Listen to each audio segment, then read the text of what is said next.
오늘은 동국대학교 논술의 어떤 특징과 출제 경향과 대비 방안에 대해서 말씀을 드리도록 하겠습니다. 동국대학교는 수능이 끝난 직후에 바로 이루어지기 때문에 시험이 이루어지기 때문에 준비 시간이 상대적으로 상당히 짧아요. 짧은데 그럼 어떻게 대비를 해야 돼요? 라고 질문을 많이 주시는데 일단은 학교의 평가 요소와 평가 기준을 먼저 숙지하는 게 되게 중요하다고 생각이 됩니다. 동국대학교 논술은요, 일단 이해력 파트, 쉽게 말하면 논제와 그다음에 그 논제의 마지막 미션어가 뭐고 제시문이 뭔지에 대한 정확한 이해력을 가지고 평가를 하고요. 그 다음에 문제 해결력이라는 게 있어요. 그리고 분석력과 추리력, 그 다음에 비판적 사고력이라든지 대안 제시 능력이라든지 이런 것들을 강조하고 있는데 특징적인 부분이 뭐냐면 균형 잡힌 사고라는 것을 매우 강조하고 있다는 거죠.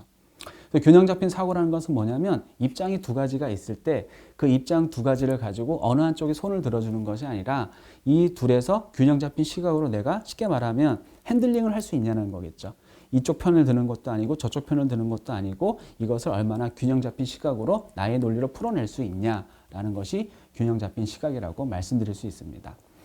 문제는 총 100분 동안 3문제를 지금 출제를 하고 있는데 특징 중에가 뭐냐면 다른 대학처럼 1번, 2번, 3번이 유기적으로 연결돼서 하나의 주제로 가는 게 아니라 여기는 1번 주제 다르고 2번 주제 다르고 3번 주제 달라요.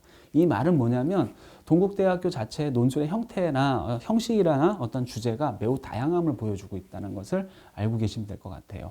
특히 동국대학교는 종교 특히 이제 불교 대학이잖아요.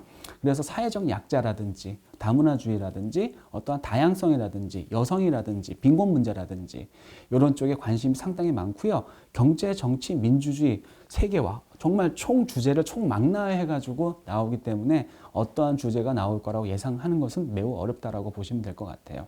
하지만 올해 모의논술 2022 문제를 살펴보면은 그 형태 자체는 그래도 기출문제와 좀 유사한 형태를 띠고 있기 때문에 주제는 다르더라도 형식은 비슷하게 출제된다는 걸 유념해 보면 올해 모의논술 자체가 요약, 그 다음에 어떠한 비판, 어떤 문제점에 찾고 거기에 대한 대안을 찾는 문제가 나왔거든요. 그래서 동국대 문제도 뭐 다른 대학과 어떠한 논제 유형 자체는 크게 차이는 없지만 자수에 비해서 자수가 되게 짧아요. 여러분들 250자에 400자 두 문제고요. 700자짜리 550에 700자짜리가 하나예요. 근데 문제는 뭐냐면 동국대 논제가 요구사항에 비해서 자수가 엄청나게 작아요. 그러니까 여러분들이 자수 압박을 좀 느끼실 거예요. 그래서 여러분들이 압축적 표현이라는 부분을 가지고 잘 쓰셔야 된다는 얘기죠. 이해되셨죠?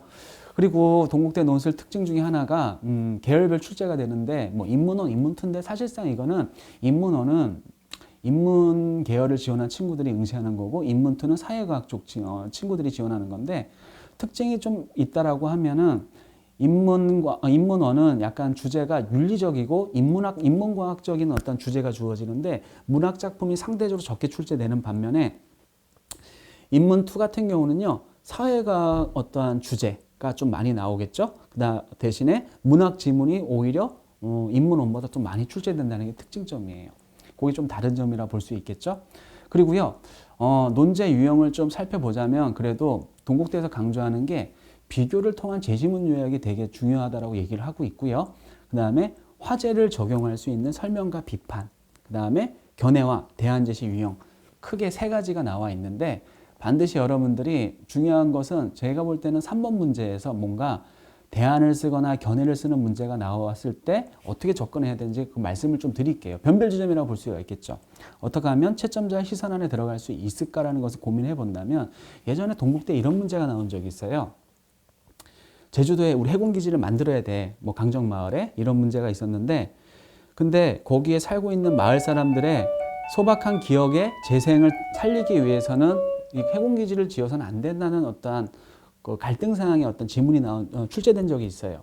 근데 여러분들은 가만 보면은 해군기지를 지어야 돼 말아야 돼 라고만 접근하는데 그렇게 쓰면은 합격을 못 해요.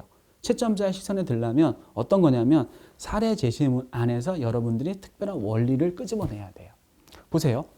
해군기지를 건설한다는 것은 인간의 현실적인 이익이 되는 거죠. 단기적 이익이에요. 근데 마을 사람들의 기억을 재생을 해주고 보존한다는 것은 장기적 측면에서의 어떤 거예요? 환경을 보존했을 때 얻는 이익을 얘기하는 거잖아요. 그래서 이거는 개발의 논리 대 그 다음에 보존의 논리가 상충되고 있던 거죠. 여러분 답을 어떻게 써야 됐냐면 이거를 한쪽을 손을 들어주는 게 아니라 얼마나 균형 잡힌 사고로 이거를 나의 논리로 풀어낼 수 있는가의 싸움이었어요. 그리고요. 동국대 문제의 특징 중 하나가 그래프 통계가 잘 출제되지는 않은데 주어지긴 주어져요. 근데 그래프 문제는 그렇게 어렵지는 않은데 제게 특별한 지점 하나 말씀드릴게요. 동국대학교는 통계나 도표 문제를 텍스트로 줄 때가 있어요. 텍스트 비문학 형태를 줄 때가 있는데 여러분은 혹시라도 시험장에 갔을 때 비문학 자체로 나오면 여러분은 역으로 그거를 도표나 통계를 도식화해 가지고 일반화해 가지고 도표 해석을 하는 방법으로 접근해 보시면 다른 친구들과 분명 다른 어떠한 답안을 충분하게 작성할 수 있을 거라고 생각이 됩니다. 자, 마지막으로 어떻게 대비를 해야 되냐. 동국대 문제는요, 보통 5개년 정도의 기출문제를 다 숙지를 하는 게 좋아요. 일단 써보고 시간 내에 써보고 그거를 피드백을 받아야 된다는 거겠죠. 그리고 주제에 대해서 아까 말씀드렸다시피 주제는 뭐가 나올지 모르니까 신경 쓰지 마세요. 얼마나 나의 어떠한 논리를 정확하게 제시할 수 있냐. 그리고 압축적 글쓰기가 정말 중요하다고 초반에 말씀드렸잖아요. 그 부분을 잘 유념하시면 될 것 같습니다. 그리고 항상 사회적 약자 쪽에 관심이 많기 때문에 내가 너무 지나치게 이기적이고 이기적인 성향을 보이지 않는 답을 써주는 게 좋고 이타적이고 공감이고 연민이고 이런 부분에서 약간 좀 사회적인 약자에 대한 어떠한 배려와 마음가짐, 공감 이런 형태의 답을 작성해 준다면 여러분 충분하게 합격을 할 수 있을 거라고 생각됩니다. 동국대는요 마지막으로 말씀드리지만 생각보다 어렵습니다. 어렵기 때문에 미리미리 준비를 하셔야 될 것 같습니다. 그래서 종로학원에서 특강을 준비해 놓고 여러분들의 기다리고 있습니다. 합격을 위해서 같이 한번 노력해 보도록 합시다. 감사합니다.